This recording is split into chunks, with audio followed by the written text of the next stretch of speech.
Bonjour à tous et bienvenue dans votre JT sur Book TV. À la une de cette édition du lundi 12 décembre 2022, bien évidemment nous évoquerons le saccage de l'usine Lafarge samedi dernier. Nous recevrons également Maëva Gautelier en plateau pour évoquer la grande tombola de Noël et l'opération Artisan d'Art. Nous revivrons l'inauguration officielle de l'atelier vélo à la Graciane. Bébé Agim a fait son gala le week-end dernier, nous y étions, vous le verrez. Et puis c'est bientôt Noël et nous avons accompagné le CCAS à la résidence Montana. Et ce JT sera, comme il est de tradition, suivi de la météo. L'usine Lafarge de la Halle située à Bouc-Bel-Air a été la cible d'une action de sabotage par plusieurs dizaines de militants écologistes samedi 10 décembre en fin d'après-midi. De très importants dégâts ont été constatés sur les installations, les bâtiments et les véhicules, a précisé l'industriel. On fait le point avec Sylvain Poncet depuis le site. C'est en fin d'après-midi, samedi, qu'un groupe d'activistes est entré illégalement sur le site de l'usine Lafarge qui se trouve derrière moi. Les 200 militants étaient équipés de masses et de haches pour s'en prendre aux engins de l'usine et à ses infrastructures. Des engins ont été incendiés, condamnant l'usine à l'arrêt pour plusieurs semaines. Des inscriptions à la bombe étaient visibles. Leur revendication est assez simple, ils ne veulent plus que Lafarge pollue.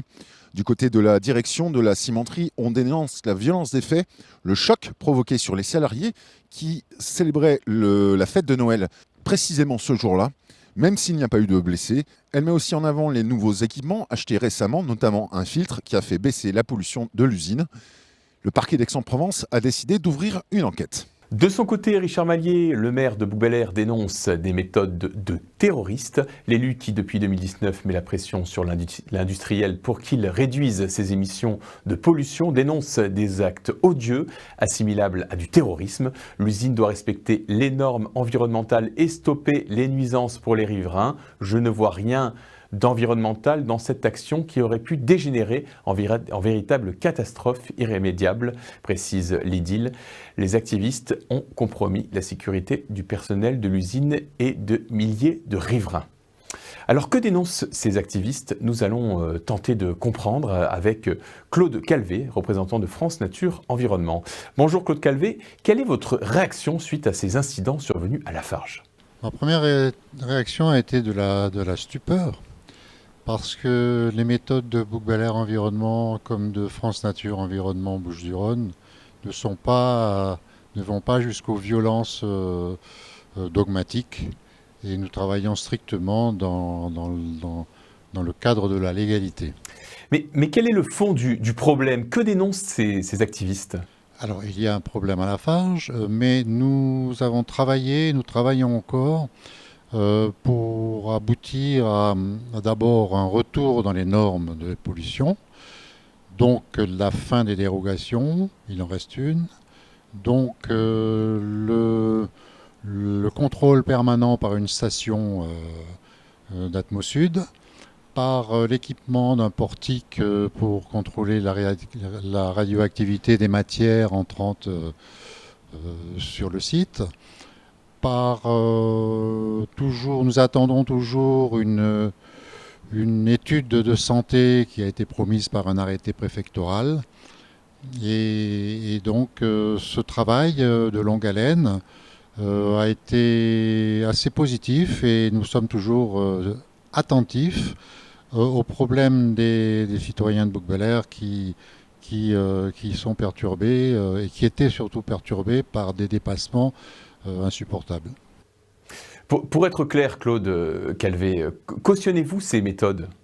Ce n'est absolument pas nos méthodes, nous travaillons strictement dans la légalité et nous sommes toujours attentifs à ce que tout ce qui a été promis pour 2023 se réalise. Ce sera par exemple la mise en place d'une commission de suivi de site qui n'existe pas et donc il faut garder une certaine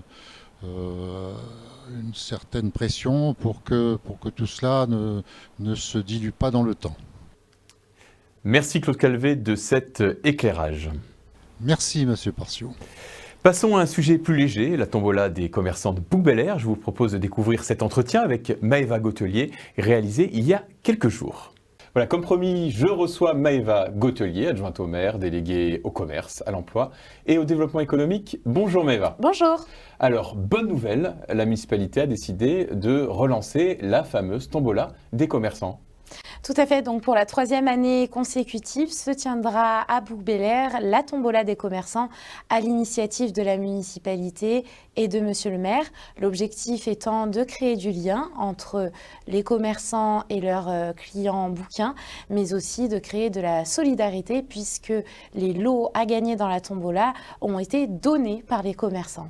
Alors, justement, cette année, vous avez énormément de commerçants partenaires. Je crois que vous en avez à peu près une centaine, c'est bien ça?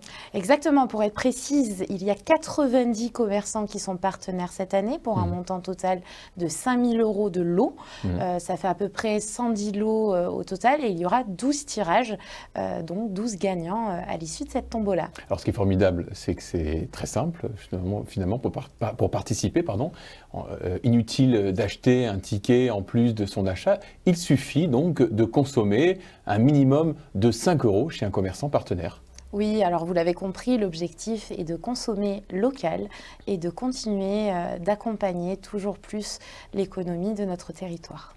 Donc l'idée, c'est dès maintenant d'inviter les bouquins à aller consommer local, d'aller acheter leurs cadeaux de Noël dans les commerces bouquins partenaires, sachant que le tirage au sort est bientôt. Oui, alors le tirage au sort aura lieu le mardi 20 décembre, donc il pourra être regardé sur la Book TV. Oui. Voilà. Alors, Maëva, passons à un autre sujet, puisque l'actualité de votre délégation est riche. Vous avez lancé une opération en partenariat avec la Chambre des métiers et de l'artisanat, c'est bien ça? Oui, dans le cadre de notre partenariat donc avec la Chambre des métiers et de l'artisanat, on a mis en place sur la commune l'opération « J'expose un artisan d'art ». Cela signifie que les artisans qui ont une boutique et une visibilité sur la commune vont accueillir d'autres artisans, des artisans d'art chez eux, pour que ces personnes-là puissent exposer leur savoir-faire également. Donc ça va faire de jolies vitrines, tout ça. Hein. Tout à fait. Voilà, on le voit sur ces images. Oui. Donc ça tombe à point nommé en ces périodes de Noël. Donc c'est très varié ce qu'on peut voir dans ces vitrines. Hein. C'est très varié et ça permet de mettre en valeur le savoir-faire artisanal des bouquins. Donc 3 commerçants, je crois, et 3 artisans ont participé à l'opération. Hein. Oui. Voilà, et d'ailleurs on va écouter l'un de ces artisans tout de suite, on va écouter son témoignage. Au fait que j'aime bien tout ce qui est français, tous les produits français qui sont très bien faits et très agréables, et c'est pour promouvoir et espérer que le produit français reste français, quoi. C'est-à-dire que moi je suis un petit artisan, j'ai besoin de travailler, j'ai des collègues qui ont besoin de travailler, et de ce fait je me fais plaisir de participer à ce challenge pour pouvoir aider les gens à voir que le produit français est toujours là. Voilà, Maëva, comme on a pu le voir dans ce témoignage, apparemment il y a une grande motivation du côté des artisans participants.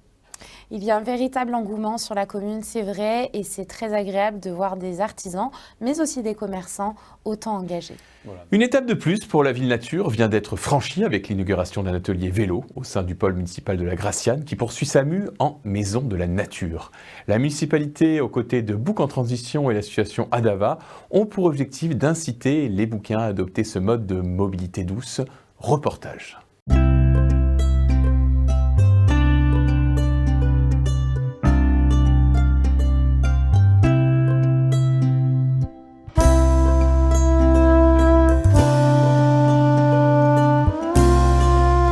Les objectifs de Bouc en Transition sont de développer des actions citoyennes pour lutter contre le dérèglement climatique en se fixant un certain nombre d'objectifs dans la commune. Et parmi ceux-ci, il y a le développement des transports doux, donc pour réduire la part de la voiture dans les déplacements.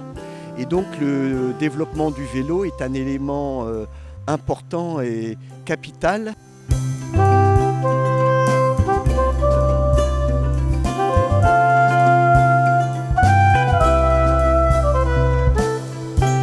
C'est un atelier d'auto-réparation, ça veut dire qu'on aide les gens à réparer eux-mêmes leur vélo, c'est-à-dire qu'on leur transmet une certaine compétence sur la réparation de vélos. Et on fait ça avec le soutien de la mairie, puisque le local a été prêté par la mairie.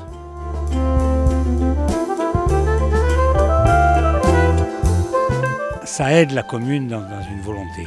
La commune en elle-même n'aurait pas pu le faire si elle ne trouve pas des relais associatifs pour faire ce genre de choses. Et là, je crois que c'est une étape supplémentaire.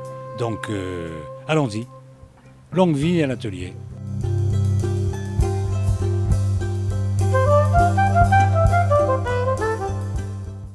Samedi soir, le gymnase Guy Dru était plein à craquer pour recevoir le gala de Noël du club gym de Bouc-Bel-Air. Un moment chaleureux et convivial pour les licenciés de ce club important de la ville. Nous y étions.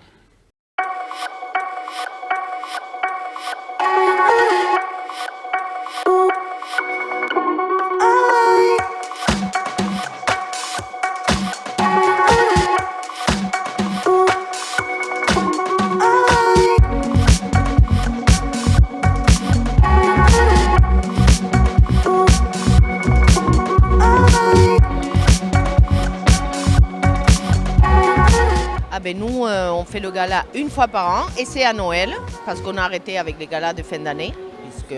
Voilà, et on profite encore une fois de participer pour le Téléthon. Alors, là, nous avons eu à peu près 50 baby gym, que c'est des enfants de 3 à 5 ans. Et après, on a 180, 200 enfants de 6 ans à 16 ans.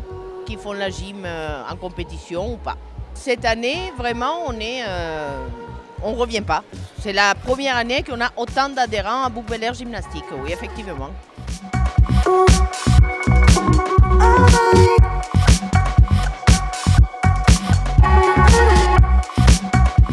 Disons que sur un spectacle de fin d'année, on évite quand même tout ce qui est blessure, on essaye, parce que c'est des éléments plus ou moins nouveaux pour elles, donc on fait en sorte de les rassurer, donc on les aide sur certains éléments afin qu'elles puissent montrer quand même au public, aux parents qui viennent les voir, les choses que nous travaillons tout au long de l'année.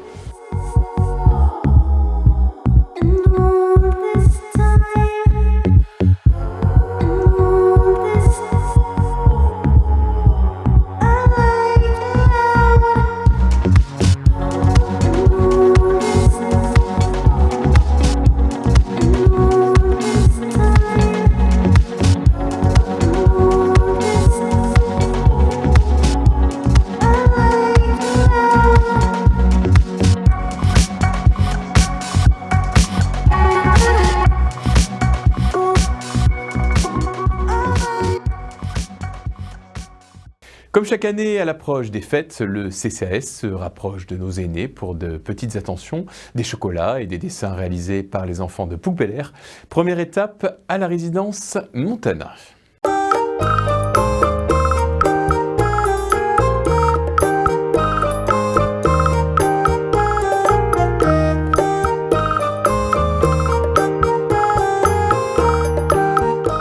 Chaque année, nous allons offrir des chocolats offerts donc par le CCS auprès des résidents de Montana, mais également des dessins, des poèmes qui sont réalisés donc, par les enfants donc, de l'école Virgine de Dieu et le centre aéré.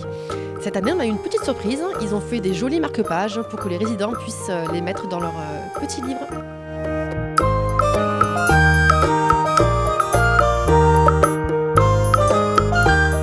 Les petits poèmes sur Paris qui étaient très bien, sur celui-là dans sa classe, il nous explique tous les monuments de Paris, vraiment très... Oui, c'était vraiment très bien fait. J'ai reçu des magnifiques dessins des enfants avec beaucoup d'idées là-dedans.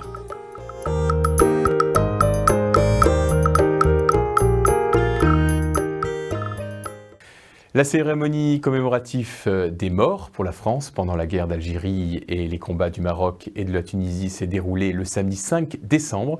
La municipalité a déposé une gerbe sur le monument de la salle en présence des représentants de la municipalité et des anciens combattants. Le maire, empêché, c'est Maëva Gautelier, son adjointe, qui a officié. Voilà, c'est tout pour cette semaine. Dans un instant, la météo de Sophie. Belle semaine à tous.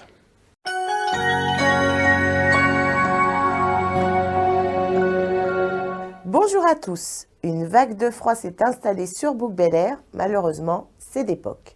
Combien de temps va-t-elle nous tenir compagnie? C'est ce que l'on découvre ensemble et en images. Demain, mardi, le froid sera encore bien présent et à cela s'ajoutera la pluie. Soyez donc prudents sur les routes, ça risque de glisser au vu des températures annoncées. -1 prévu le matin et le thermomètre aura bien du mal à monter, il ne dépassera pas les 6 degrés. Nous sommes tout de même 3 degrés en dessous des normales de saison. Nous fêterons les Lucies. Cette citation nous vient des populations celtes du nord de l'Écosse. Mieux vaut de vieilles dettes que de vieilles rancunes. Effectivement, les dettes peuvent toujours être comblées, alors qu'une vieille rancune demeure à jamais. L'argent a donc moins de valeur que les relations humaines. Mercredi, la pluie s'arrête, mais le ciel reste malgré tout bien gris et triste. Une légère amélioration niveau température. On ne devrait pas gratter les voitures avant de partir. 4 degrés pour le matin et 10 degrés pour l'après-midi. Pensez à fêter les Odile. On emploie souvent cette phrase sans savoir qu'il s'agit d'une citation d'un homme politique français, Georges-Jacques Danton. De l'audace, encore de l'audace, toujours de l'audace. Ces mots sont tirés de sa déclaration faite à l'Assemblée le 2 septembre 1792. Le tocsin qu'on va sonner n'est point un signal d'alarme, c'est la charge sur les ennemis de la patrie. Pour les vaincre, il nous faut de l'audace, encore de l'audace, toujours de l'audace, et la France sera sauvée. Un petit rappel de l'histoire de notre France. Jeudi, nouvelle perturbation puisque la pluie refait son apparition. Un vent d'est s'ajoutera à cette journée avec des rafales d'une moyenne de 35 km/h. Malgré toutes ces intempéries, les températures remonteront tout de même avec 7 degrés le matin et 12 degrés l'après-midi. Nous serons au-dessus des normales saisonnières. Les Ninons seront à l'odeur ce jeudi. Nicolas Boileau, un homme de lettres du XVIIe siècle, nous offre cette citation. « Chaque âge a ses plaisirs, son esprit et ses mœurs ». Une citation qui nous rappelle que nos plaisirs évoluent selon nos expériences à travers les âges de la vie. Vendredi, la pluie ne devrait pas cesser avant le début de l'après-midi. Un timide rayon de soleil risque même d'apparaître dans l'après-midi.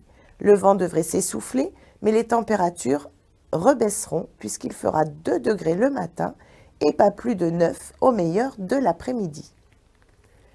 Il faudra fêter Sainte-Alice. On termine cette semaine avec la douceur de Samuel Johnson et cette citation. La musique est le seul plaisir sensuel sans vice. Notre week-end, il devrait être placé sous le signe du soleil, quelques nuages présents de temps à autre, histoire de nous rappeler que nous sommes en décembre. Les températures seront de saison, elles varieront entre 0 et 11 degrés. Une semaine plutôt grisouillette qui nous incite à sortir bonnet, gants et parapluie. Couvrez-vous bien, soyez prudents sur les routes et à lundi pour un nouveau bulletin météo. Bonne semaine à tous.